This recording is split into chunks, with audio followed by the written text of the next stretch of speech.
estar digamos, en la Facultad de Economía, yo estudié efectivamente aquí, precisamente estoy orgullosísimo de que el maestro Silva Gerson me reprobó.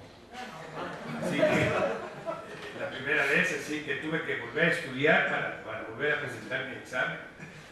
De tal manera que no es novedad esto. Bueno, me dijo, Villani, regrese, así no se vale, usted debe estudiar. Le voy a hacer una canojía. Lo doy por no presentado, que era la única posibilidad que tenía en ese entonces. Dice, y regrese, y si pasa, entonces sí. Esto me dio la oportunidad de estar cercano. A mí creo que es una remembranza. Yo tenía algunos papeles y documentos, dije, pero ¿cómo? Voy a ir al centro de la información y voy a llevar documentación de información, pues sí la tengo aquí, pero yo creo que lo más importante en este tipo de conferencias, que no son conferencias, son diálogos, es encontrar aquellos puntos delicados, aquellos puntos sensibles, aquellas interlíneas que están relacionados con el evento de una comunicación completa entre México y China. O sea, yo creo que más que nada es hacer referencia a la historia y tratar de leer entre líneas qué ha pasado, cómo ha pasado, con toda objetividad. Porque uno puede poner puede poner unos datos, cifras, etcétera, pues todas las cifras, pero estas cifras distorsionan a veces el contenido de la paradigma de la relación con China. Entonces, ya que se me dio la oportunidad de estar con ustedes el día de hoy en la mañana, y que le agradezco mucho, pues obviamente, esta posibilidad, Enrique ha sido muy generoso conmigo, hasta premio me ha dado, etcétera, aquí. Yo creo que es uno de los grandes anhelos que teníamos en la universidad y sobre todo en la facultad, de tener un área puntual específicamente orientada hacia Oriente, y específicamente hacia China. Yo creo que esto tiene un valor estratégico muy importante desde el punto de vista académico, pero desde el punto de vista de conceptualización, que hace la direccionalidad de las decisiones del gobierno, de los empresarios, etc. O sea, tiene un valor real, efectivo, aterrizado. De tal manera que platicar sobre esto y agradecer, pues ya terminé mi agradecimiento, pero yo también estudié en Ciencias Políticas y Sociales. O sea, quiero explicar que cuando yo estudié en Economía, comencé a estudiar en Cuba en 92. Bueno, ustedes, algunos, espero que hayan tenido oportunidad de conocer esa casa que luego recuperamos los exalumnos, y que reconstruimos y que está muy bonita. Yo creo que algunos de ustedes la conocen. ¿No la conocen? Cuba es nuestra casa de economía, donde tenemos estudios de inglés y posgrado, y tenemos eventos también ahí, y hacemos algunos eventos de la Asociación de Exalumnos de la Facultad de Economía. Es un lugar hermosísimo, está junto a Santo Domingo. Si no han ido, vayan, vale la pena, recuperamos el edificio, etc. Pero a su vez, a mí me ha tocado la suerte, lo que no es más que suerte, y es una distinción fuera realmente de lo que yo hubiera esperado, pero se logró, a ser presidente del patronato de la universidad. O sea, me tocó ser el presidente en tiempo de Juan Ramón de la Fuente. Entonces, teníamos, ustedes saben, el patronato son 3 personas que son elegidas, y que nos tocaba la pequeña actitud de revisar y cuidar el presupuesto. Es todo el patrimonio cultural de la universidad, es todo lo que hace el patronato, no crea mucho, pero maneja una cantidad de recursos, ¿no? Entonces la asignación de recursos y esto. Pero toda la Facultad de Economía, para mí, pues yo como presidente estaba entonces Bernardo Quintana, me entregó la presidencia, y luego se la di a Federico Reyes Heroles. Pero en el tiempo de mi presidencia yo buscaba el presupuesto para las facultades. Y claro, yo veía con mucho orgullo ver cómo el presupuesto de mi Facultad de Economía crecía, y cómo los institutos iban incrementados, y cómo los centros de investigación se incrementaban más que en otras facultades. Entonces, esto me dio la idea de que este tipo de eventos son los eventos que crean esta opinión. Yo quisiera señalar que efectivamente tuve inclinación para Oriente. Yo creo que México está muy norteado. Hoy estamos viendo mucho norte también, pero estamos muy norteados y estamos muy poco orientados. Y esto genera una situación de desviación. El domingo pasado, en un suplemento del periódico Reforma, que yo espero que ninguno de ustedes lea, pero si lo lee, pues qué bueno.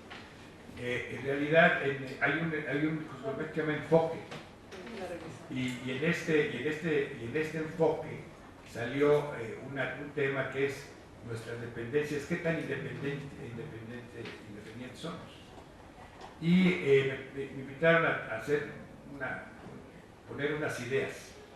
Entonces, hago referencia de esto, porque de esto va a estar relacionado posteriormente con mi criterio de la presentación de lo que es la relación con la República Popular China. Y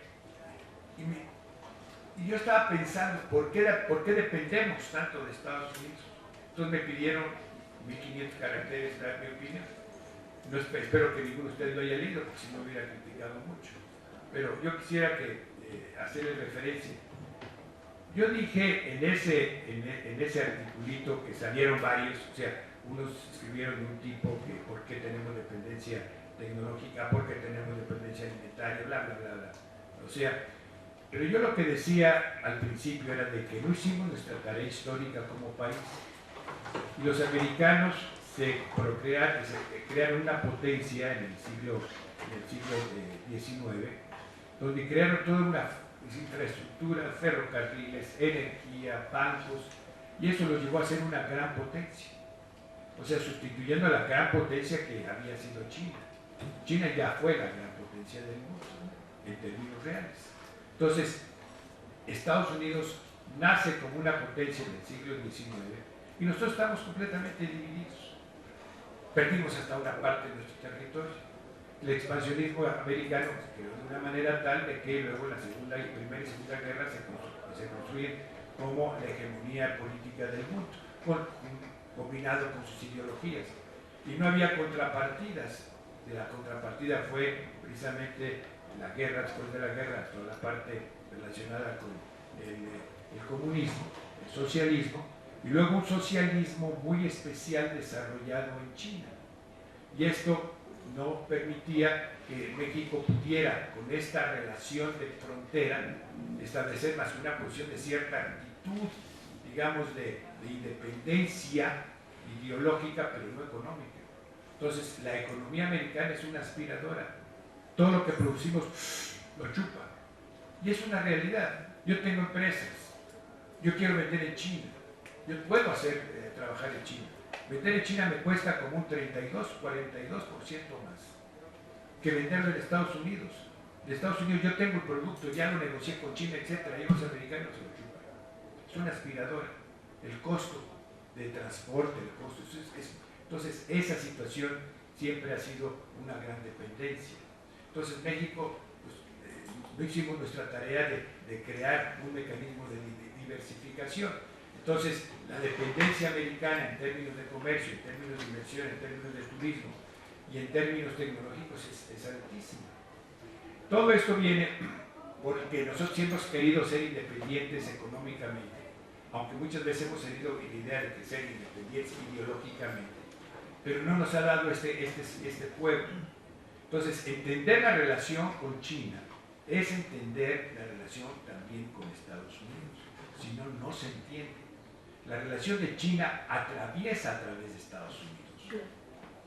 Si no se entiende ese punto, es punto menos que imposible saber cómo relacionarse con China. Y antes de entrar al tipo histórico, la parte práctica es muy sencilla. Yo promuevo mucho lo de China. Me parece impresionante lo de China, tanto para allá, para acá. Me parece muy importante. Pero ¿qué es lo que sucede? Yo hago todo el esfuerzo para poder compensar por qué nosotros hoy tenemos un desbalance comercial de 10-1, 56,000 millones de importaciones contra 5,300 de exportaciones, 10-1. Entonces, hablando, ¿cómo lo podemos compensar económicamente? Con inversiones, con plataformas de producción interna, etc. ¿Qué pasa? Hemos querido entrar con inversiones y financiamiento actualmente, incluso con la presencia de Xi Jinping, lo dije mal. Xi Jinping. Con la presencia del señor presidente de China, una operación de crédito de 1.000 millones de dólares. ¿Qué sucedió? Hemos estado presentando, no podemos entrar en una sola licitación. No es posible. Las grandes empresas chinas no podemos entrar. ¿Por qué? Porque tiene prohibido por el hecho de que no tenemos un tratado de libre comercio. Y al no tener el tratado de libre comercio, no tener la expansión, para que los chinos puedan entrar en un proyecto de licitación, tenemos que tener una empresa o en Canadá, si tenemos, o en Costa Rica. Y si no, no podemos entrar. Entonces, no entra con toda la fuerza. Las grandes empresas, las grandes corporaciones chinas no pueden entrar a México. Económicamente estamos en competencia, pero no podemos entrar porque tenemos limitaciones legales. Entonces, si no rompemos este mecanismo, ahorita vamos a platicar de eso, todo lo que hagamos de posibilidades de inversión simplemente son buenas intenciones, muy buenas intenciones, pero la realidad es poca. La realidad es poca. Tenemos que cambiar ese paradigma, que es lo que quiere, y ese sistema, que es lo que quiere el presidente Peña. Por eso envió una serie de grupos de alto nivel últimamente para ver cómo se puede hacer. Regresaron, lo dijo el propio secretario de Relaciones, con los brazos cruzados. ¿Qué hacemos? Les dije, y le dije yo a Bill y de Garay el otro día, al secretario, dije, mira, no le des vuelta, necesitamos un waiver de los Estados Unidos. Si los Estados Unidos no nos dan el waiver y los canadienses, ¿qué hacemos con China? Esto es básico. Tenemos que llegar a un acuerdo en el cual podamos entonces entrar, porque si no, las cifras no tienen ninguna razón de ser. Son cifras menores, privadas, pequeñas. Haremos el centro del Dragon Mark, si fuera una cosa muy importante, pero no es así. La realidad nos está demostrando que la dependencia que tenemos con los Estados Unidos no nos permite una gran amplitud con la relación con China, aunque China quiera. ¿Y qué pasa? Bueno, sí es cierto, lo que decía hace un rato Enrique, efectivamente yo tengo cierta orientación hacia el Pacífico y especialmente hacia la parte relacionada con Oriente. Efectivamente, a mí me tocó ir a estudiar, saliendo de la universidad, a Japón. Entonces, entendí un poco la actitud oriental, que es diferente a la china. Son dos estructuras psicológicas, mentales diferentes, pero tienen ciertas razas, ciertos fundamentos similares en algunas cosas. Esto me llevó a que, estudiando en Japón, yo entendí que había un cambio completo. Estoy hablando, yo fui a estudiar a Japón en tiempo del 1864, antes de las Olimpiadas.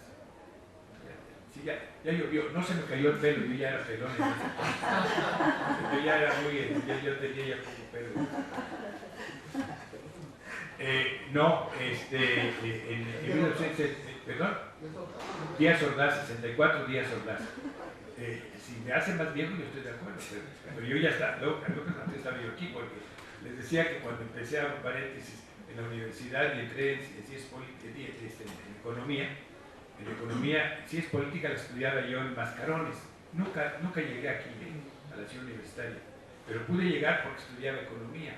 Entonces yo estudiaba economía ahí en la escuela en Cuba 92 y nos pasamos siempre a la ciudad universitaria. Y voy a hacer un paréntesis porque vale la pena hacer ese paréntesis antes de entrar. En ese entonces, eso fue en 1954. En 1954 ya pasamos a la ciudad, ya tuvimos escuela, la escuela de economía se formó, ya teníamos escuela. Entonces hubo que inaugurar la escuela. La escuela se inauguró en una clase, en la mañana, en la matutina. ¿Cómo se inauguró la clase? A mí me tocó, yo era jefe de, bueno, me gustaba hacer política, pero nunca me metí a la política, nada más quiero decir eso. pero entonces yo era el jefe del grupo. Entonces me tocó organizar el primer día de clases, aquí en la escuela, entonces era la escuela de economía. Entonces, el primero que dio clases fue el maestro Mario Ramón Beteta. Él nos dio ese día una clase abajo, primera clase, una clase a las 7:30 de la mañana. Mario Ramón Beteta era teoría económica. Nos da teoría económica y tuvimos tres maestros de testigos: Jesús Ibajeso, Ricardo Torres Gaitán y Zamora Millán. Eran los tres maestros. Esa es una anécdota, a mí me tocó, pero la anécdota está adicionada. Junto a mí estaba sentada una persona que sí nos acompañaba, le decíamos el viejo. Y ese viejo era Luis Echeverría. Era nuestro compañero, él quería estudiar economía. Y él venía a la escuela, Luis Echeverría. Él vino a esta facultad, él estudiaba economía. Como a los 4 meses, lo nombraron oficial mayor de educación, ya había salido, entonces ya se fue, ya nunca más regresó y no aprendió mucho economía, de todas maneras. Pero yo le decía luego después, ¿por qué no aprendió economía, maestro? No, ahora sí háblame. Entonces le dije, no, maestro, usted sigue siendo el presidente.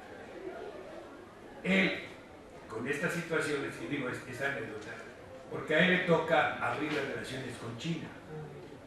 Entonces, cuando él es presidente, lo primero que piensa es que una manera de salirse de la hegemonía americana era inmediatamente reaccionar con China. La primera reacción política, ¿después de quién? De Estados Unidos.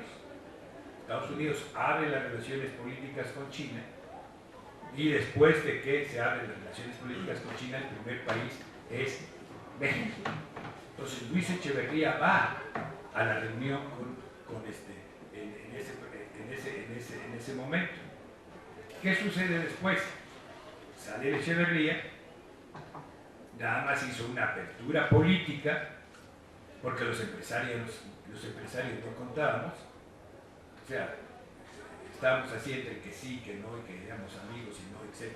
Yo recuerdo que Mauro Jiménez Lascano era el vocero, y era el vocero del presidente Echeverría, muy amigo mío, somos amigos, pero desde entonces. Entonces me decía, oye Julio, es que tú como empresario declaras muy fuerte contra el gobierno. Le digo, no, es que si no hay contraposición, pues entonces nosotros que creemos de que el sector privado tiene que ser actor en la política, no en la economía. Entonces déjenos ser actores en la economía.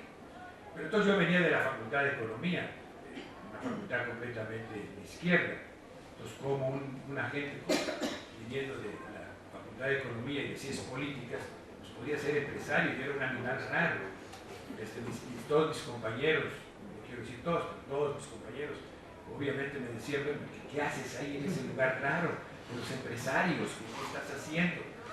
Y bueno, pues que también es parte de la economía. Y me recuerdo entonces con Mauro Jiménez Lascano, que en esos viajes él promovía mucho la parte política. Yo decía, no, hay que hacer la parte económica. Sale el presidente Echeverría y entra López Portillo. Y López Portillo, de las primeras cosas que quiso hacer es ir a China. Entonces ya incorporó a los empresarios y me tocó ir. Bueno, así también uso presupuesto, de vez en cuando me invitaron, pues yo no pagué. Me invitaron, entonces fui ahí. Y con el licenciado López Portillo. Entonces López Portillo ya comenzó a abrir el espacio empresarial. Tuvimos una serie de reuniones. El viaje no era solamente a China, era un viaje a Oriente, fue a Japón y luego fue a China. Y ya la situación era muy interesante, era muy, muy importante. Pero no se había logrado consolidar. En ese entonces, al no haberse consolidado, lo que él quería era encontrar un mecanismo. Todavía no teníamos la relación con los americanos, no teníamos el Tratado de Libre Comercio, no existía nada de esas cosas, pero teníamos una dependencia. del Fondo Monetario Internacional, del Banco Mundial, los pequeñitos controles que siempre el país ha tenido a través de las instituciones internacionales, ¿no? ¿Controladas por quién? Por los americanos y los europeos. Entonces, básicamente, comienza a abrirse ya el espacio a que los empresarios podemos ir con China. Y el sector empresarial, con el Consejo Mexicano de Hombres con el Consejo Mexicano de Asuntos Internacionales, que se llamaba CEMAI, se conformó el primer comité, el Comité Bilateral México-China, México y la República Popular China.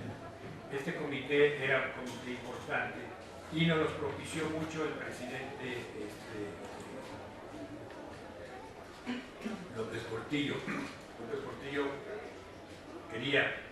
Entonces, seguramente, como me vio un poco oriental y como me dijo, yo estaba con lo de Japón, entonces insistió mucho para que se formara este comité. Entonces formamos un gran comité, un muy buen comité. Y lo primero que hicimos fue construir un mecanismo que nos pudiera permitir una relación con China. Con China comenzó a abrirse. Con el señor Echeverría no estaba abierta comercialmente. Con López Portillo comienza a abrirse. Nosotros ya había, en ese entonces China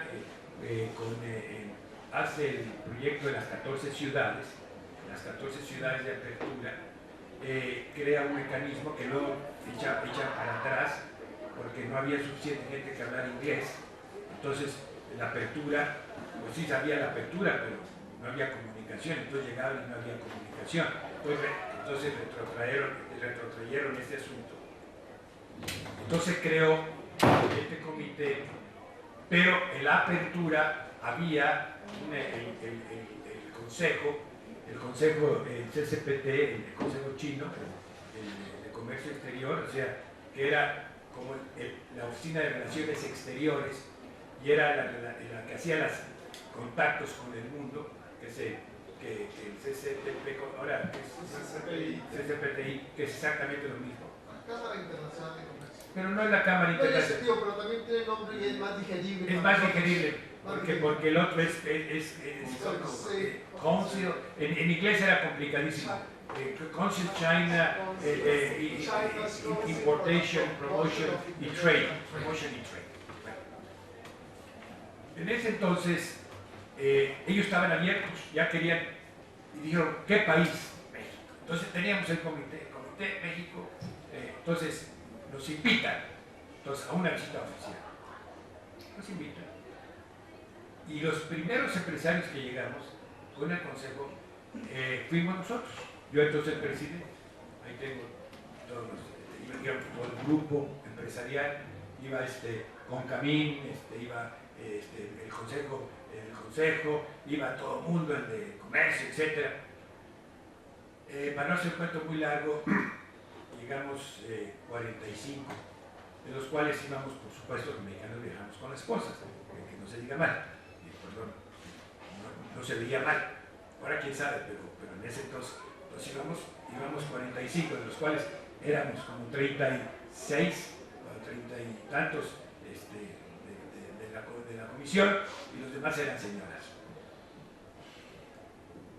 Extraño, cuando pedimos la visa, qué grupo, no podían pensar. Total, que organizamos un viaje. Es un viaje que el primer viaje del sector privado que nos organizó el consejo. El presidente del consejo era Juan Yautín. Juan Yautín era el ministro propiamente operativo de toda la parte de comercio.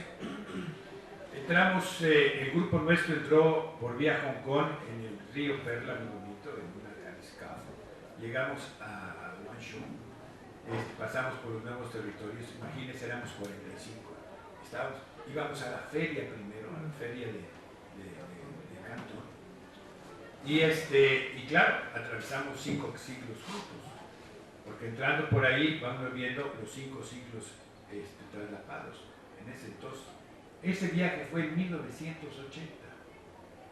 1980, en octubre de 1980.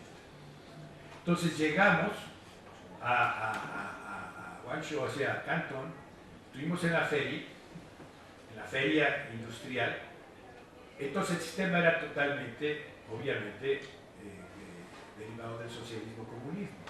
Pues todo estaba rígido, todo era controlado, no podíamos salir de un lado a otro, teníamos que estar en el grupo, teníamos que ver las cosas de una manera. Y yo ese día, en ese viaje, recuerdo, en una de mis fábricas de empaque, vi una máquina que ya se desarrollaba empaques. Entonces decidí comprarla. Ahora les cuento la experiencia de esa máquina. Estoy hablando de comprar una máquina en 1980. Estoy dando experiencias de qué pasaba entre entonces. Luego les cuento qué pasó con eso. Pero la demostración industrial y de proceso que venía era muy impresionante. Era verdaderamente impresionante. De manera que ya con esta circunstancia, atendido siempre perfectamente, de ahí nosotros volamos a Beijing. Bueno, llegamos a Beijing, a hoteles, ninguno. Había uno, pero ese no. Entonces, ¿qué hizo el gobierno? Nos invitó a la Casa de Estado. Entonces estuvimos en la Casa de Estado. Aquello era impresionante. Los jardines, bueno, les quiero explicar. Mi cuarto era más grande que todo el piso de aquí. Digo, con unas obras de arte, con unas jades, no, aquello era fastuoso. Estuvimos en la casa de Estado. Era una cosa, digamos, dividida con una muralla afuera, con jardines, lagos, aquello. Y cada mexicano, nunca se nos puede olvidar, nos dieron unos cuartos preciosos en la Casa de Estado. Y entonces nos iba a recibir el presidente Deng Xiaoping, que era el hombre que cambiaba China, y era la apertura de China. Entonces Juan Yautín, que era el mero, tenía una característica, sí, nos dijeron desde antes, el señor toma mucho motay. Y es la manera de quedar muy bien con todos los mexicanos o con todas las gentes que vienen. Entonces, imagínense 45 más las contrapartes que teníamos allá.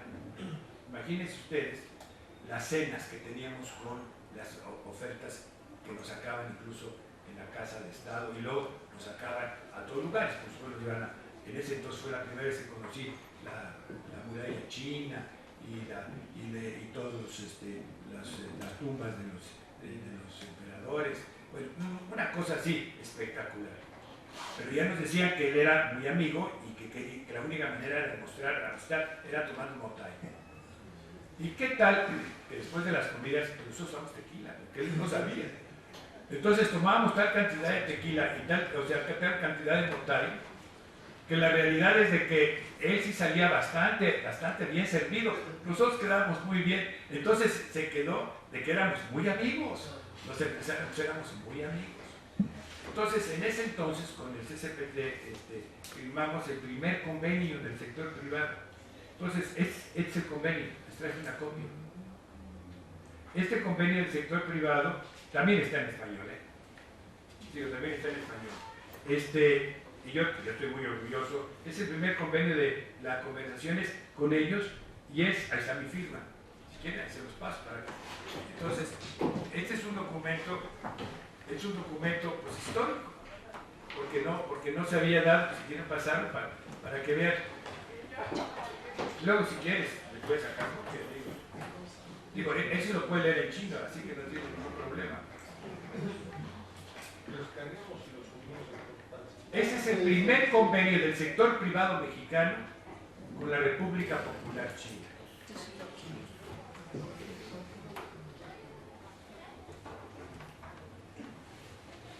De manera que de ahí se inicia el intercambio de información, el intercambio de datos, el hacer reuniones anuales, unas allá, otras aquí, Entonces comenzamos una relación empresarial sumamente importante.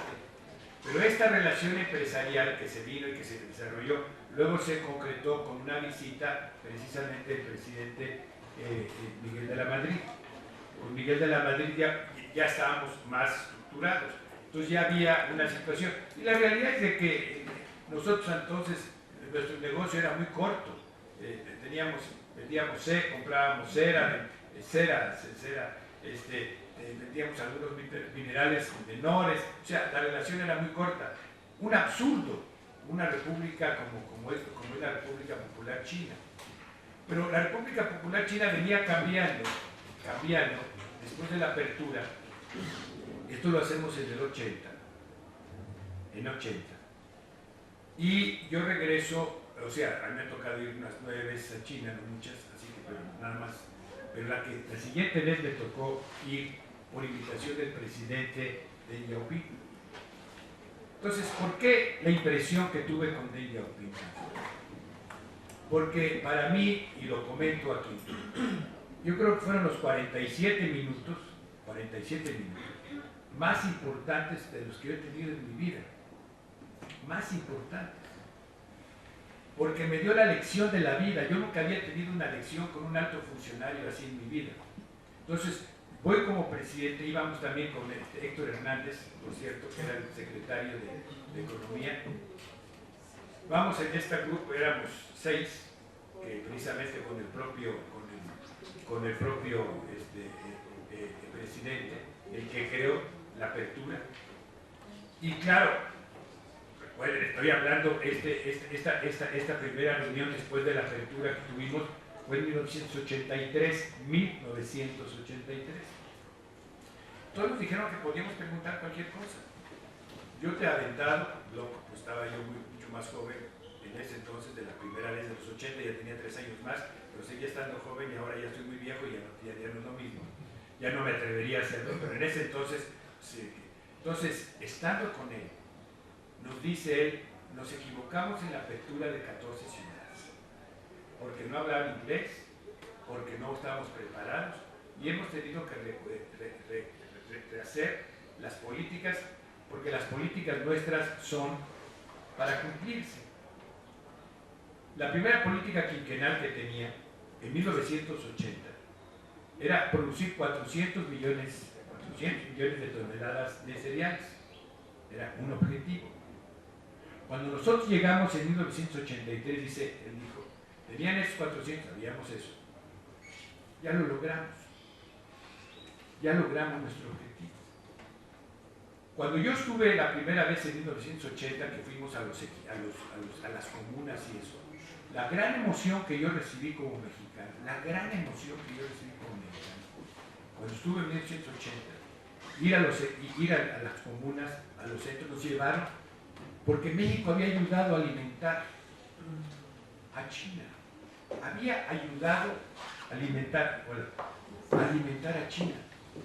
¿Cómo? Nos llevaron a los centros de cultivo de maíz. Nosotros les dimos las semillas mejoradas del maíz. Y eso hizo que la producción de cereal, de maíz especialmente de China, se incrementara sustancialmente. Por hectárea producían 16 toneladas. Llegaron a producir 19 toneladas con las semillas y estaban agradecidísimos, pero agradecidísimos que México había contribuido a la alimentación a través de semillas mejoradas de maíz.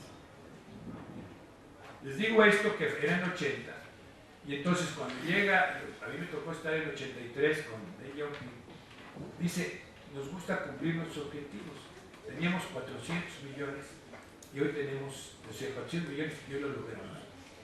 Y nuestro objetivo no es seguir la línea industrializada al principio de la banda de los 4, porque estaba todavía el concepto de la banda de los 4, que quería la línea industrializar, desarrollar la parte militar, la potencia, y Deng Xiaoping dijo, necesitamos primero una base que le dé alimento a China, porque si China no se alimenta, es el centro de la discordia del mundo y nos van a invadir.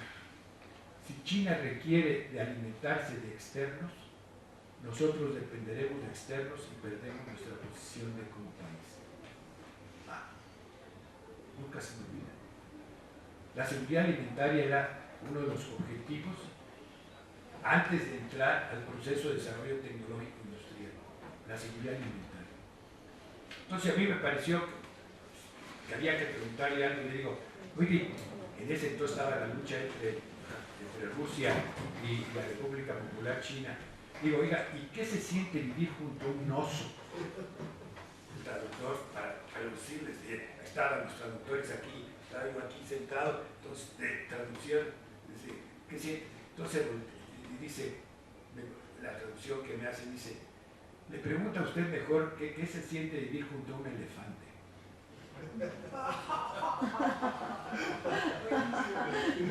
No, son lecciones de la vida. Son lecciones de la vida. O sea, cuando dije, sí, claro, pues, digo, me hizo la misma referencia. Claro. ¿Qué se siente vivir junto a un oso? ¿Qué se siente vivir contra un elefante? Sí, lo mismo. Y luego había otra pregunta que dije que no sé si ustedes conocen la fotografía de Deng Xiaoping. Es un hombre bajo, chico, vigoroso así, porque a él no tuvimos oportunidad, yo tuve oportunidad de platicar con él, yo hablé con Li Pao, como viceministro, al principio, cuando estuvimos en 80, pero no tuve oportunidad de hablar, pudimos hablar con él después.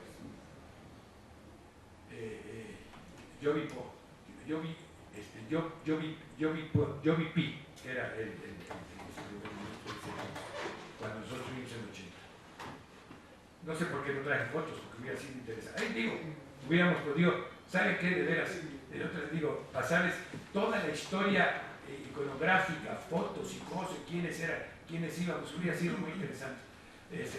Ofrezco disculpas, se me pasó, pero hubiera sido, pero no quise porque hubiera sido un poquito así, pero en fin. Hacemos otra. Pero entonces sucede que nos dice de la apertura y todo esto, y yo le digo, y le digo, ¿por qué ustedes que ya tienen tanta experiencia,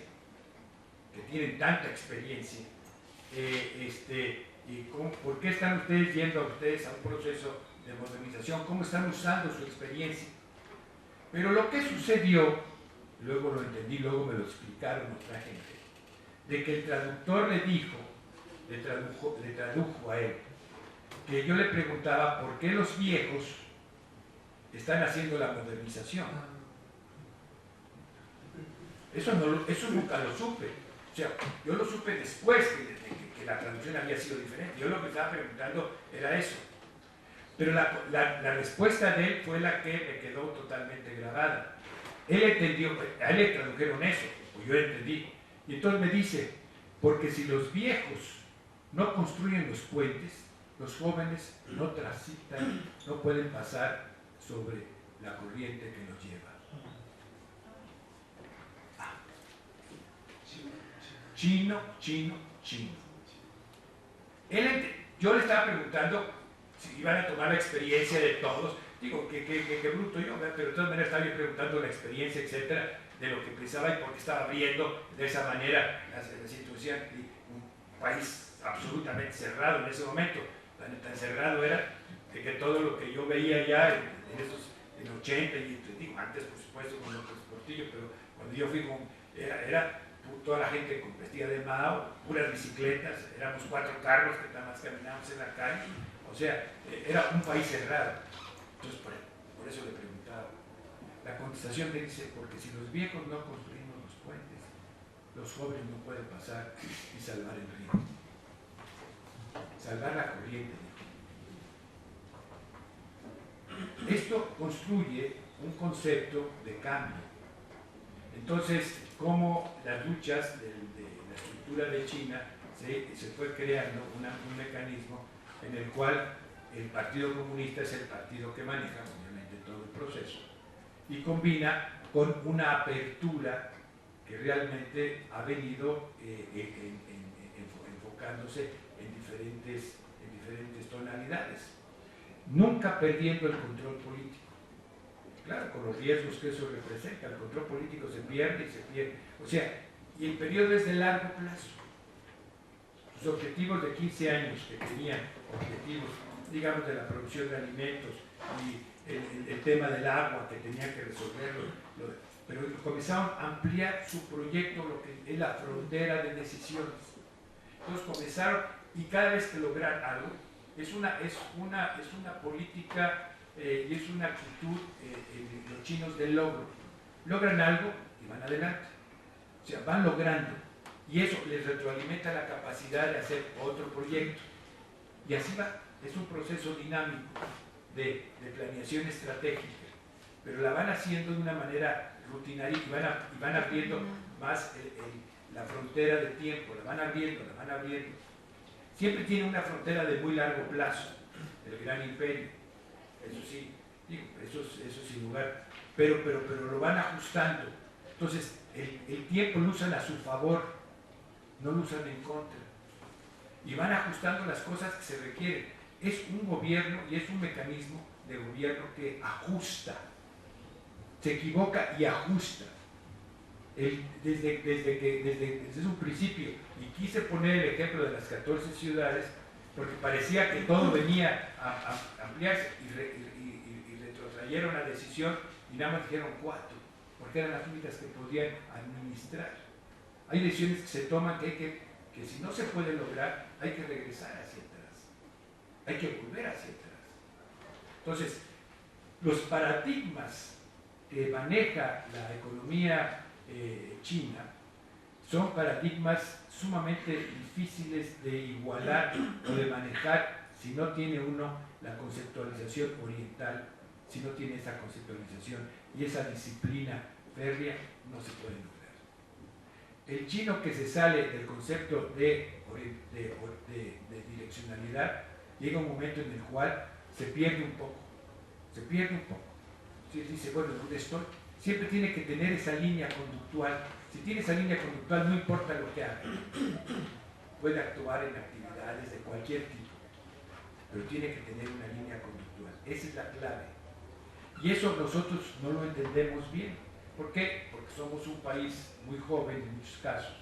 No hemos tenido una compactación social, hemos tenido dispersión social. México ha vivido siempre en dispersión social desde la independencia, la propia estructura de la primera constitución, las tradiciones que vivimos, la revolución, hemos vivido dispersiones sociales. Entonces, los mecanismos de controlar es sumamente complicado, es diferente a la conceptualización china. Leído entre líneas, nos da una idea cómo, por qué y en qué razones no hemos tenido el éxito en muchos casos. Y por ejemplo, en muchos casos ha pasado, y con esto termino esta primera parte, ha pasado de que no los hemos entendido. Es un país que tiene la gran característica, y ustedes lo saben bien, así que no vengo a oficiar una misa en casa de obispos, no quiero. Yo soy monaguillo todavía. Pero la verdad es de que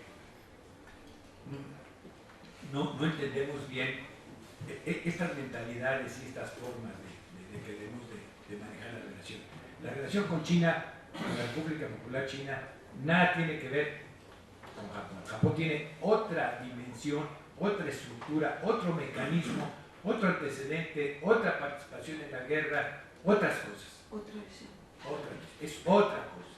Entonces, eso de hablar de Oriente y todos iguales no es cierto.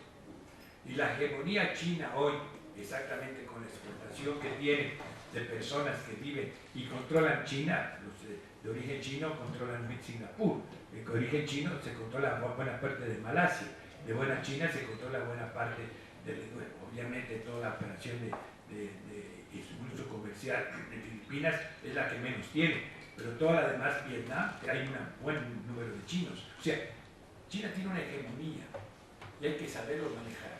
¿Qué sucedió con México? que no entendimos bien, lo hicimos vis a vis, como eran socios occidentales. Con China no se pueden hacer negociaciones tipo occidental, equivocado. Tiene su propia cultura de hacer negocios. Y si no se entiende esa cultura, no hay manera de sacar. Claro, algunas cosas no nos gustan a nosotros, no nos gustan, pero otras cosas son importantes, que sí tienen fuerza. Hay cosas que no son buenas, hay cosas que sí son buenas. Entonces, ¿cuál es la situación? Con China no hemos tenido una relación fácil. Con el Liceo Echeverría inició fácil, comenzó a caminar. Luego con López Portillo seguía caminando. Pero comenzamos a cambiar, cuando comenzamos con el neoliberalismo, y comenzamos a cambiar, nosotros comenzamos a hacer tweets. Cuando llegamos al acuerdo con los Estados Unidos, ahí se paralizaron las cosas. Ahí ya no siguió el proceso con China. Lo que queríamos no seguía, no podía seguir así. Había que cambiar todo el mecanismo de paradigmas. Y no lo hicimos. Entonces sí que no los entendemos. Un ejemplo, hace 4 años, Xi Jinping, o sea, el actual presidente, Xi Jinping, era el vicepresidente, era el presidente del partido y era el que iba ya designado a ser presidente. Intentamos las reglas. El señor llegó, traía un proyecto de $40,000 millones de inversión, sumado con diferentes empresas, corporaciones. Las corporaciones grandes en China todas son de gobierno, y trabajan con un mecanismo dual, mixto, todas son de gobierno. Las grandes corporaciones todas funcionan así. Entonces, ¿qué sucedió? Que él venía y había que darle el nivel de como jefe de Estado. México no se lo dio. Mandó una subsecretaria a recibirlo en el avión que llegaba. ¿Qué sucedió? Llegó 1 hora tarde. 1 hora tarde. No se le dio el protocolo. Había una reunión con empresarios en Los Pinos. Nos cambiaron fuera de Los Pinos. No, que se haga en un hotel. Aquí va a ser el presidente, oye, presidente de la República Popular China. Esas cosas en política no se aceptan y se pagan. Entonces nosotros tuvimos que, y eso fue un poco el distanciamiento que vino en la situación. No podíamos sentarnos a negociar. Por eso el presidente Peña, al enterarse de todo ese mecanismo, se ha hecho una amistad personal, porque hay una buena relación con ellos. La esposa del presidente chino es una mujer lindísima, es una general del ejército, pero aparte canta precioso y ha sido guía de televisión y se coincidió mucho con la gaviota, también nosotros tenemos una de televisión. Entonces, las dos señoras se entendieron muy bien, hubo mucho rapport entre ellos, hubo una gran simpatía y nunca hemos tenido en la historia de México una relación con un país oriental. 3 veces reuniones con el propio presidente. Y ahorita viene la próxima, que es la próxima dentro de 2 o 3 semanas, que es la reunión de APEC, en donde va a estar el presidente nuevamente con él en la reunión de Bali, ahora en Indonesia. Entonces, nada más darnos cuenta de esto, nos damos una idea de que las cosas estaban cambiando, están tomando una nueva dimensión, pero la plataforma de operación todavía no está nada. Todavía no está nada. Tenemos que construir la estructura operacional.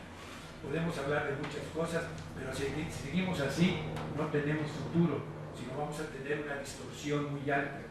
China podemos encontrar varios mecanismos, encontrar proyectos de inversión en clusters para industrias, eso podemos hacerlo. Podemos construir algunos mecanismos, digamos, de vinculación universitaria en términos de tecnología conjunta y de innovación. Podemos hacer algunas áreas, créanme que son pocas, con relación al proyecto de inversión, infraestructura y de crédito, que es la única forma de compensar la relación con la República Popular China. No hay otro. De manera que, bajo este contexto, la situación entonces se convierte en una situación muy interesante porque tenemos muy buena relación. Ahora tenemos que crear el andamiaje operativo. Es lo que nos está haciendo falta. Los empresarios mexicanos no tenemos suficiente capacidad para ir a China. Quien entienda que crea que ir a vender a China es vender a China, no entiende China. China son 8 mercados diferentes, 8. Cada uno con sus reglas. Oiga, es que yo quiero poner una cadena como Oxxo, quiero poner una cadena como de ventas. No se puede. Cada provincia, cada sector tiene sus reglas, tiene mecanismos diferentes de suministro, de financiamiento. Son 8. Bueno, podemos llegar a algunas ciudades, etcétera, pero son 8, es diferente. Oye, que vamos a entrar a un proceso de financiamiento a China. ¿De dónde? No existe. Son diferentes. Entonces, esto es importante porque hay que ajustar las cosas. Antes, y ahora quiero referirme a mi experiencia de mi primera máquina china. Pues antes, el primer gap que tenía, claro que me mandaron mi máquina, y yo orgulloso, y reunía a todos los trabajadores, y aquí tenemos una máquina china. La empresa se llama Renopac, es de empaques, de sachets, etc. Teníamos, y fabricamos millones incluso de. ¿Qué pasa? Ya está la máquina china. Muy bien. Entonces los técnicos, a ver que lo abran, que etc. Está bien, todo muy bien, ya está. Pues todo en chino. Bueno, ¿qué hacemos? Estoy hablando de 1980, 81, 81, eso fue, llegó la máquina como en 81, ya después de muchos líos, para poderla transportar. La tuvieron que sacar por Hong Kong, obviamente. Hubo que pedir permisos para salir. Los americanos no nos daban permiso por el barco si no tenía bandera neutra. No. Negociar con China es todo un tema, y traerlo. Y luego cómo transmitirles el dinero a la República Popular China. Entonces era el Banco Nacional de Comercio Exterior que nos hacía los servicios de las cartas de crédito, etc. Aquello era todo, y todavía existen muchas cosas, y les puedo platicar muchas experiencias de eso. Pero finalmente dije, ya está, ¿cómo si está? Empiezan a ver, pues no sabían dicho. Entonces, a pedir traducción. En ese entonces, alguien que le tradujera a un chino un documento técnico era punto menos que imposible. Finalmente lo logramos, ya logramos eso. Pues ya teníamos la traducción. ¿Problema? Todo el sistema de cableado, todo el sistema eléctrico era totalmente fuera del sistema nuestro. No podíamos poner, no teníamos ni forma de hacer transformadores, ni transformarlo, teníamos la tecnología esa vino como 15 años después. O sea, la tecnología de transformar esa electricidad no podíamos usarla. No había forma de usarla porque no tenía corriente. Y claro, yo la vi trabajar en China, aquello era una maravilla, fácil, empacaba. Y aquí, paradita, triste. Digo, para un industrial es horrible, ¿no? Claro. Tener una máquina parada, y ya habiendo pagado y todo eso. No, yo quería demostrar que con China sí se podía. No, con China no se pudo. No pude poner nunca la máquina a funcionar. Y como eso pasaron muchas cosas. ¿Por qué? Porque había un gap técnico y había un gap de información. ¿Y cómo le iba a pedir que a un chino viniera? Entonces dijeron, sí, le mandamos a un técnico. Madre mía, ¿cómo se me ocurrió eso? Pedir que viniera un chino. Primero el permiso de ellos de salir. Ahora ya no tiene tanto permiso de salir. Tiene permiso para cambiar de lugar, pero en algunos lugares. Entonces para salir era muy difícil. Segundo, el permiso para que entrara aquí. La visa de entrada. Tenía yo que poner firmas, fianzas y quién sabe cuántas cosas.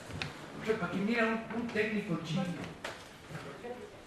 Entonces, todo ese contexto, cuando uno habla de la apertura, de la posibilidad de negociar, de abrir los negocios con China, tiene en la práctica un contexto muy complejo de operatividad.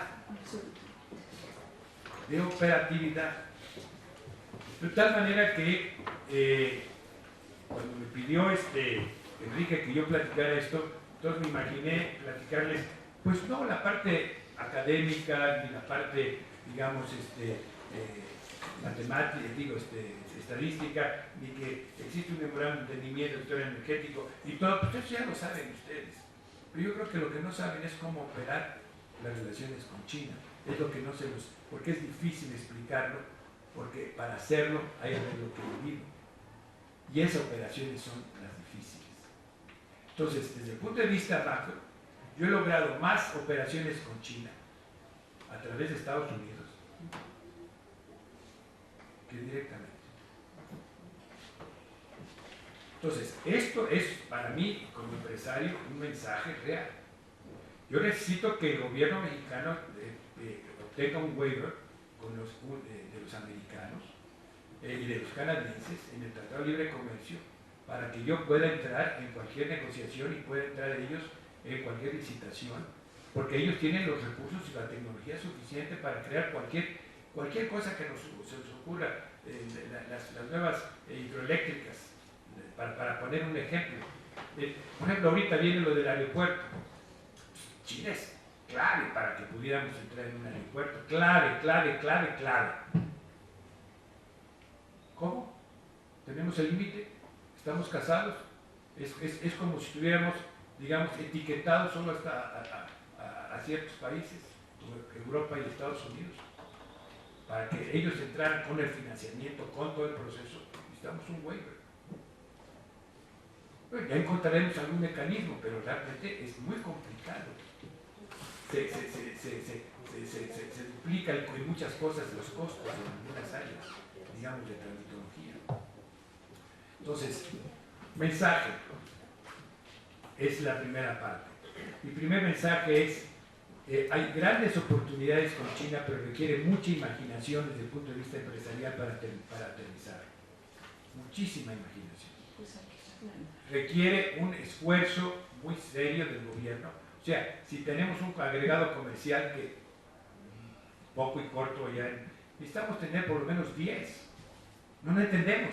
Oye, no. En China necesitamos 10 gentes, 10 oficinas del gobierno trabajando específicamente para encontrar mecanismos de vinculación y de comercio, porque hay mucho que hacer. Eso es la diferencia. O sea, en Estados Unidos tenemos muchos consulados, ¿sí?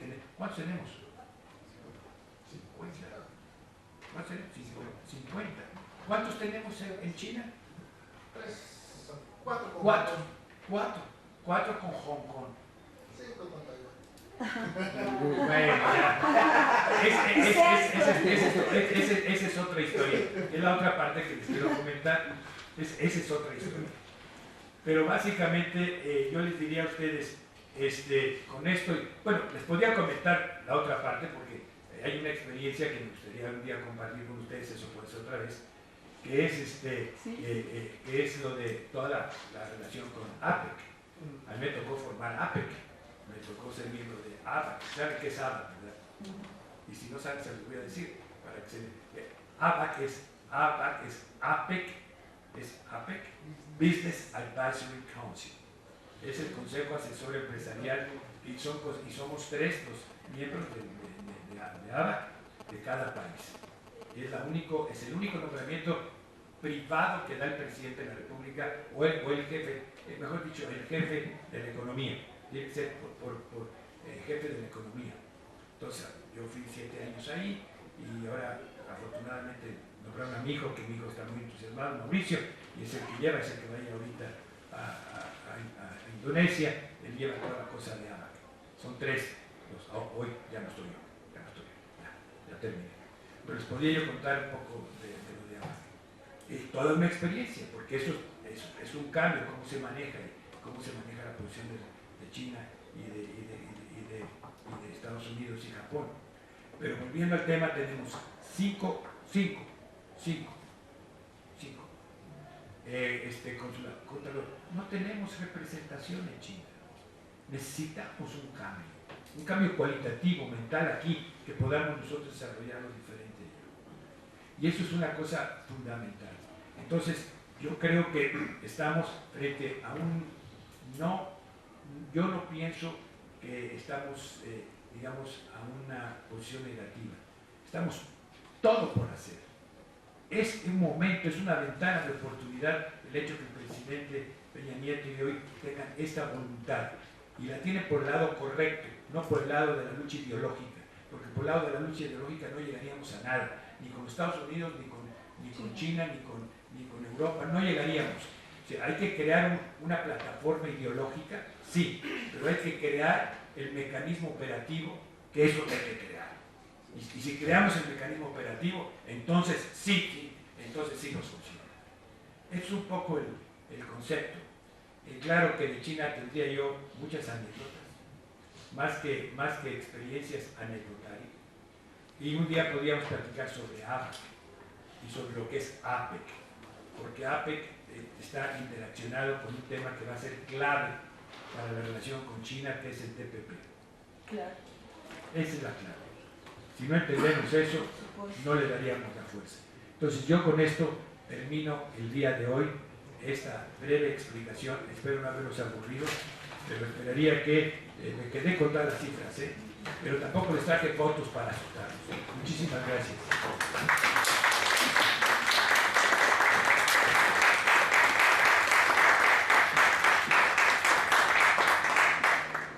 Como en otras ocasiones, entonces, ¿les parece que buscamos un par de preguntas, dos, tres preguntas a cada uno? No sé si hubiera comentarios o preguntas para ustedes. Una, después por favor. Licenciado, pues me dio mucho gusto saber estas prehistorias. Habíamos estado juntos en algunas ocasiones, pero conocí muchísimo más, sobre todo los antecedentes. Soy José Lin, fui consejero comercial y económico en China, y también más o menos soy de su época más o menos. Llegué a China en el 76, yo llegué de niño. Llegué en el 76 prácticamente a enterrar a Mao como becario de Echeverría, de la Universidad de Echeverría. Y he vivido 15 años en etapas largas, ¿no?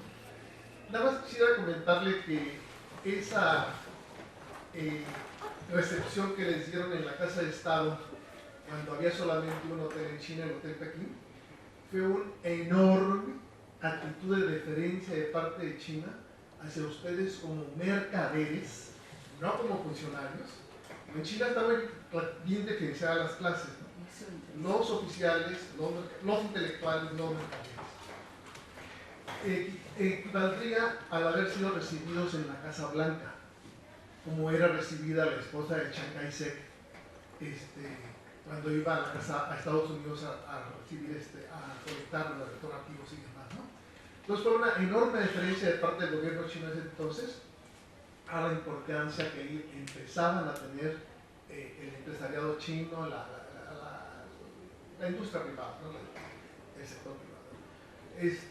Por otro lado, todas estas anécdotas que aparentemente son intrascendentes, pero son la clave para una exitosa relación bilateral.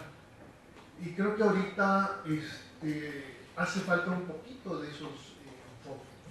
Hay mucha buena intención de parte de los dos gobiernos, pero creo que todavía la parte mexicana no ha terminado de aterrizar, ¿no? Entonces hay consejos como los de ustedes son muy valiosos para la nueva generación de la gente que está ahorita con las tareas. Gracias. Una pregunta mía. ¿Y yo? Sí. Julio, muchas gracias por construir este puente. Estás retomando lo que comentabas. Una pregunta, y en términos constructivos, ¿no? Y sería muy interesante tu reflexión. ¿Por qué hoy en día hay otros sectores, yo diría también el sector público, economía, Bancomex, también la academia, pero con lo que tú planteas de esta larga experiencia y trayectoria del sector empresarial, ¿por qué hoy los organismos empresariales con respecto a China son tan débiles?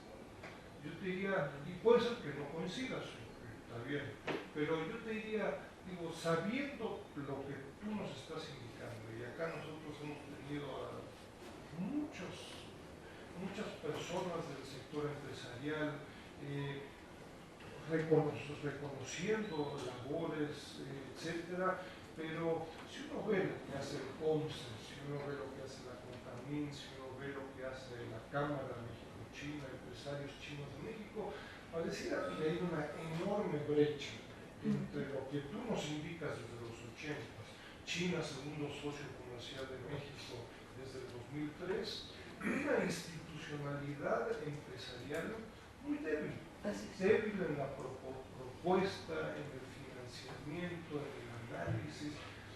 En términos de tejido estos puentes, ¿a qué se debe esta debilidad y bueno, cómo se puede subsanar? Hay otra pregunta y entonces si quieres respondes. Iba un poco por el mismo sentido. Yo creo que la relación, como usted lo ha mencionado muy bien, gracias. Soy la licenciada Sandra Tobar Curí. Estuve trabajando mucho tiempo con los empresarios en la Canacintra, 11 años. Fui gerente de política económica, soy economista, soy arqueóloga también. Y he trabajado temas de política de drogas y algunas cuestiones sobre TPP. Yo tengo una pregunta que hacerte. En este momento que tú bien dices, justamente hay una gran oportunidad para la relación directa con China. China tiene mucho interés en acrecentar el comercio de forma directa, no necesariamente a través de la triangulación con Estados Unidos. Y por el otro lado tenemos al TPP. En esta no triangulación con Estados Unidos, ¿por qué existe como una resistencia, no solamente de los organismos camarales, sino también desde la propia inteligencia, filosofía, creencias, estigma, a tener este vínculo con las relaciones comerciales con China, con las relaciones culturales con China? Yo creo que, tú decías, los empresarios tenemos que tener una gran imaginación para poder construir, justamente como decía Enrique, puentes que nos permitan otro tipo de estrategias y de negociación.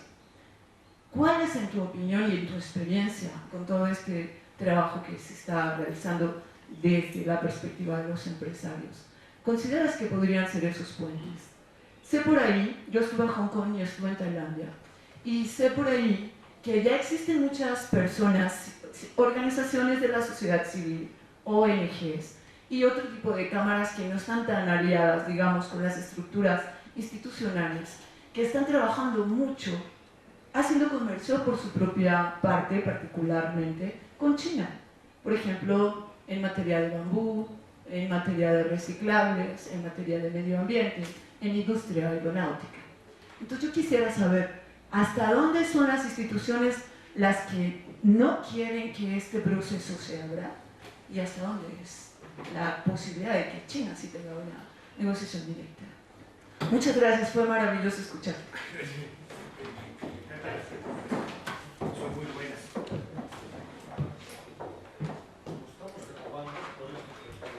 Dame chance nada más para ir un momento al baño. Un segundo, por favor. Tú eres la desayuno. Ya, por lo cerrado.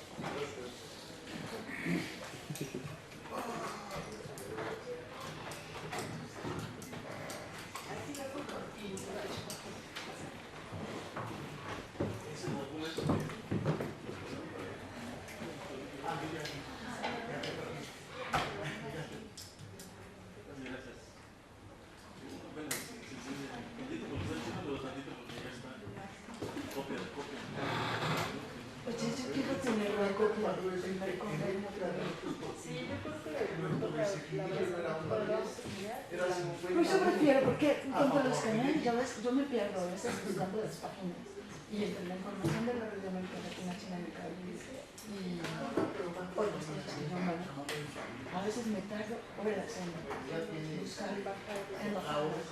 Le voy a preguntar si no se le puedo sacar más.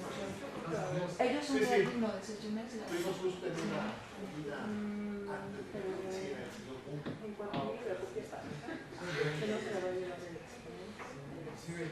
No dijo que se reciba obsequio. y por otro brazo llegué a la última despedida. Sí, cuando estaba ahí al lado del restaurante. Gracias por la interrupción, pero tenía una junta de consejo de esas veces que las juntas de consejo de financiera, cuando les ponen tantos nervios, se nos echaron a perder más de 10 sucursales ahorita por lo del problema ahí en Veracruz. Entonces, entonces eran café, entonces disculpen, pero ya me alivié. Entonces, quería yo comentarles, las preguntas son muy importantes porque si los vemos en su justa dimensión, en la realidad había mucho entusiasmo por parte del sector privado en ese entonces, hay que ver las épocas, para establecer esta relación con unas expectativas muy altas de negocios con China y de una manera que pudieran operar equilibradamente. Esto, la estructura empresarial tenía fuerza y era un interlocutor válido. Entonces éramos una estructura que era incluso de tipo oficialista. No éramos oficiales, pero era oficialista, porque las cámaras no eran voluntarias, eran obligatorias. Y las cámaras a su vez, la Cintra, por supuesto, que era parte de la CONCAMIC y toda la parte de las relaciones que teníamos, construía una manera, digamos, de voluntarismo político, pero también había cierto compromiso de operar con el gobierno. Esas eran las cámaras. Entonces teníamos una estructura y de esa manera había interlocutores válidos. El gobierno decidió fracturar el sector privado, que es lo que no entendían muchas gentes. Antes era una estructura del sector privado y lo comenzó a fracturar. Entonces hoy existen todo tipo de cámaras, todo tipo de instituciones, todo tipo de asociaciones.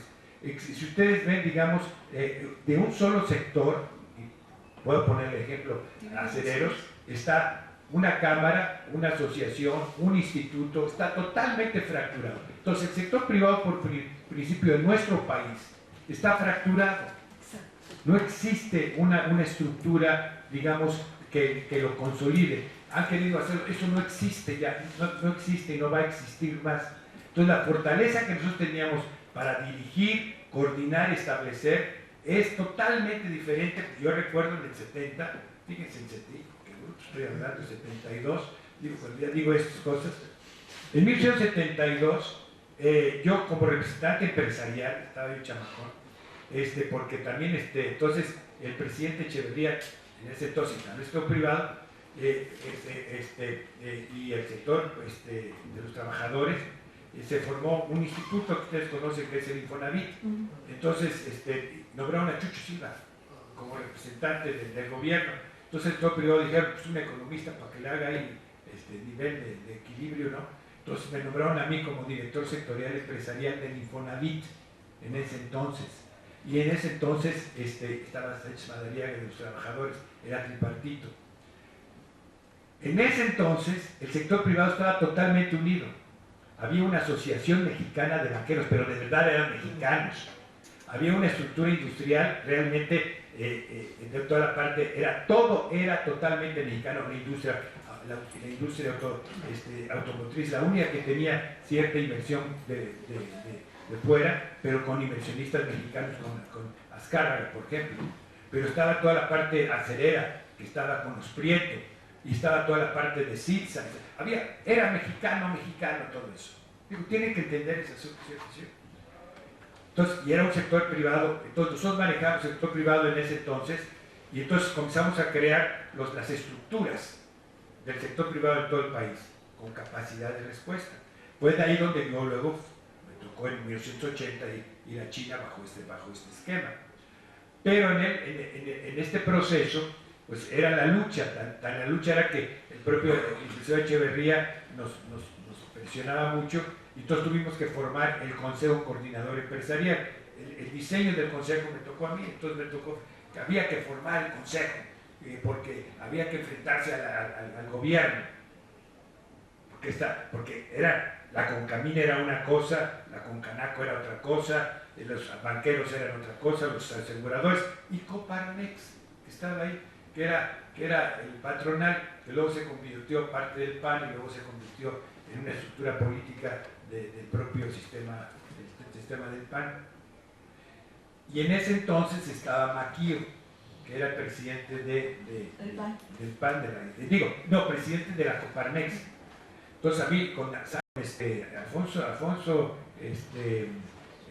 Pandal, que estaba entonces con Camil Maquillo y Orbañanos, se hizo el proyecto de oponerse al incremento de salarios, que proponía el presidente Echeverría. Pero éramos muy sólidos. Entonces el gobierno dijo, con estos no. Entonces comenzaron, y cuando viene la apertura, comienzan a fracturar el sector privado. Entonces el privado no tiene la misma potencia. Entonces comenzó a debilitar, y comenzó a crearse una situación de tráfico de influencias. Si tú estabas en un sector privado, tenías alguna influencia en alguna posición, pero ya no era institucional. Y los comités bilaterales, que eran poderosísimos, yo fui presidente también de Japón, de China, éramos poderosísimos, podíamos operar, se fueron disminuyendo, se fueron diluyendo por la dispersión que hubo. Entonces, para negociar algo tienes que hablar con los cafetaleros aquí, con los ganaderos allá, con los industriales de la manufactura acá, con los digamos, textileros aquí, con los de los zapatos allá. Se puede. Entonces, no está estructurado. Entonces, la respuesta ya no es la misma. Lo mismo que teníamos antes ya no se puede dar. Esa es una parte que tenemos que entender. Sí, pero hay otra parte que también en un grupo de gentes talentosas e inteligentes como ustedes que están estudiando algo fundamental, que son entre líneas, que tienen que tomar como un factorial importante. La industria, el comercio y la actividad empresarial no está ya bajo esta misma línea. O sea, yo para negociar cualquier cosa, yo tengo que ver mi socio en Estados Unidos, en Italia, en Canadá, en Centroamérica. O sea, las empresas se han internacionalizado. Yo tengo socios de muchas nacionalidades. Y cuando yo quiero hacer algo con China, a ver, ¿por qué? A mí en lo personal me han tocado operaciones con China muy importantes, yo lo reconozco, con empresas muy importantes que han operado. Nosotros manejamos, por ejemplo, todo lo de General Motors, que es una empresa gigantesca en Estados Unidos, venida menos, en ese entonces gigantesca. Entonces manejamos toda la parte de Electromotive Division, que es toda la parte de locomotoras. Entonces, esta nosotros fabricamos aquí, fabricamos 1100 locomotoras, son unos animalotes grandes, son bonitos, son los animales que jalan, son para exportación. Cuando yo estaba ahí, yo estaba entonces en ABAC, estaba empezando, y el miembro de los 3 miembros de Estados Unidos de ABAC era John Smith, el presidente de General Motors. Yo era representante aquí en México, pero también era ABAC, así que me sentaba yo en la misma mesa con él, con los presidentes y todo lo que sea. Y entonces me dijo, tenemos que abrir espacios en China, General Motors. Me dice, ¿me ayudas? Te ayudo. Entonces yo intervine en el desarrollo de una serie de proyectos de General Motors, precisamente, hoy es el presidente de General Motors el que lo estaba haciendo, pero ahora entonces era Taylor, que estaba en China, para que General Motors fabricara partes en China y que pudiera usar partes en México. O sea, ya entra el juego internacional. Yo soy miembro del consejo de otra empresa que se llama Nike. Y Nike tiene varias fábricas en China que me tocó desarrollar. ¿Por qué? Porque necesitamos bajar los costos. Y empresas y productos de Nike traemos aquí. Sin embargo, nosotros tenemos un problema de control de piratería técnica. Entonces ahí tenemos un problema y que tenemos que cuidar. Entonces, y hay cosas que nosotros llegamos para poner una fábrica de Nike digamos en China, nos decían, ¿dónde la quiere? Aquí. Oiga, aquí. Nosotros ponemos la carretera, las líneas telefónicas, las líneas de transmisión eléctrica, etcétera, y los dormitorios. Así funcionaba. Así funciona el proceso. Entonces las empresas internacionales tienen este proceso. Entonces, el sector privado mexicano ya no es un sector privado 100% que nosotros podríamos decir, tenemos esta negociación, tenemos que negociar con nuestros socios internacionales. Ese es otro factor. Cambiar los factoriales. Cambiar los factoriales. Yo, por ejemplo, puedo producir zapatos, tenis aquí, pero necesito para poder producir zapatos, tenis aquí. Ahorita ya con los chinos, ya ahorita ya lo podemos hacer, y ya con combinación con China, yo tengo que tener una autorización de Estados Unidos. Digo, eso sucede. Casi todos los mercados están así. Ahora, ¿quiénes son los principales clientes? Los americanos. Entonces, para yo negociar como empresa con los chinos, o sea, con cualquiera de las empresas, siempre paso a través de algún socio internacional, o francés, o alemán, sobre todo en casos de alemanes, etc. Entonces hay que entender eso en el juego comercial, porque no es como dicen, no es muy simple, ¿eh? O sea, tiene muchos trucos todo esto. Y muchas veces uno lo ve lineal, y sí, ¿por qué no tenemos? ¿Y qué hacemos? No, veamos la realidad. Por eso es tan importante. El sector privado no tiene estructura hoy para atender un proyecto de largo plazo sólido con China. La respuesta. Perdón que me alargué mucho para dar mi última frase. Mira, son casi las 12. Prometimos dejarte a las 12. Una sola pregunta más si alguien quiere, y si no ya me voy. ¿Habría alguna? Si pasa un comentario breve, ¿verdad? En cuanto a si te presentas, si nada más. Soy Jorge Navarro y soy director de Asuntos Diplomáticos de la revista Macroeconomía. Yo nada más un poco adicionar el comentario de por qué, digamos, la gente ya octogenarios tomaron el poder y decidieron modernizar China.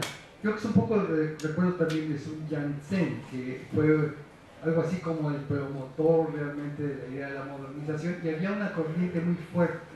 Ahora, el problema de la revolución cultural generó con las brigadas jóvenes realmente un impasse muy fuerte, porque le dieron a la juventud la posibilidad de ser la que mira el rumbo a China, y se dedicaron a poner políticamente a un montón de personas, inclusive a sus propios padres.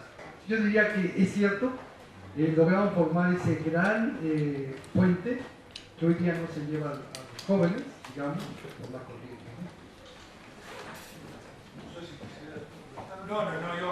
Yo lo quiero reiterar que este es un tema inacabable, que va a ser un tema o sea, que le da vueltas, hay muchas facetas, es un poliedro muy grande, o sea que hay que irlo tocando por diferentes para capturarlo. Este no es un elefante ni es un oso, ¿no? Es un dragón, entonces tiene mucha cola. Entonces hay que cuidarlo, y sigue. Entonces yo diría que lo mejor que nos puede pasar es, primero, por lo menos agradecer y dar las gracias en chino. Xie xie.